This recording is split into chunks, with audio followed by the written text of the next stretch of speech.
Morning, peeps.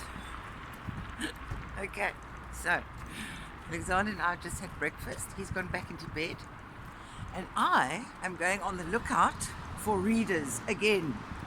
Gavin, somebody else told me about another shop near the hotel. Well, it's not near, it's a 20-minute walk.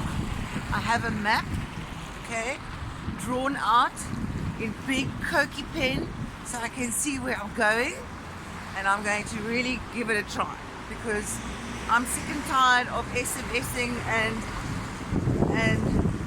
doing WhatsApps with my hand a meter away from my face, because otherwise I can't see a freaking thing. So, my highlight of our day yesterday, I gotta tell you, we went on the St. Petersburg metro tour, which is a tour of all these stations. You get hop on and hop off the train with a guide, and he tells you where we are and why and all about the stations. So these stations are opulent. I mean, gold, silver, cut glass, mosaic. I mean, I've never seen anything like this in my entire life. And of course, me being South African, my first thought that comes straight out of my mouth is, oh my God, why haven't people been like knocking away at the gold and taking it off to sell and freaking chipping away at the silver and the precious metals? I mean, it's ridiculous. And he looked at me like I was completely crazy, and there were 4 South Africans in our group, and they just burst out laughing because they were saying, well, they were thinking exactly the same thing being South African, but they didn't want to say it. So of course my son says, well, she'll say anything, my mother. So this guy looked at me with horror, and he said, what do you mean? Nobody would dare to try and chip away at a piece of gold or metal. They'll get arrested and thrown in jail. I'm like, yeah, but in South Africa, they would probably also get arrested, but they don't care. He says, well, in Russia, you care. I'm like, okay, Mom. Alexander was nudging me like, shut up, Mom. Maybe they get, I don't know, decapitated for taking an ounce of gold, and I should just shut up. So I did shut up. But I was just imagining in South Africa. He says, yeah, but there's cameras everywhere. I said, so what? Cameras mean nothing in South Africa.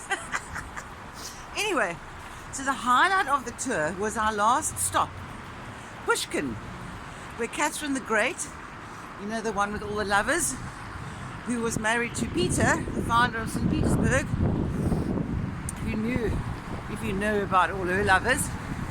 Anyway, so Pushkin, so we go up to the statue of Pushkin, and it's this white glazed statue, but he looks African. And Alexander says, Mom, don't say anything. But swear, I promise, you know the African features, we know the African features, we are South Africans. So I couldn't help myself. So eventually I say, he's got African features. So he says, well, actually, you're quite right. He says that Pushkin's grandfather was a Cameroonian, and he was kidnapped, a little boy, and taken to Russia as a slave. And for Peter. And Peter, founder of St. Petersburg, took a liking to him and adopted him. And he became a famous poet, and he married the nobility, and they had 4 children, and his name is Alexander Pushkin, and he was one of the most famous poets and literasts of Russia, and still remains to be. So we have an African of African descent, because Alexander Pushkin was the son of the Cameroonian slave. So how cool is that? I think that's so cool. So there's Africa in Russia. Right, so I'm on my way. I don't want to get too deterred by taking this selfie thingy-majiggy. So I will leave you with that little fact. Okay, bye.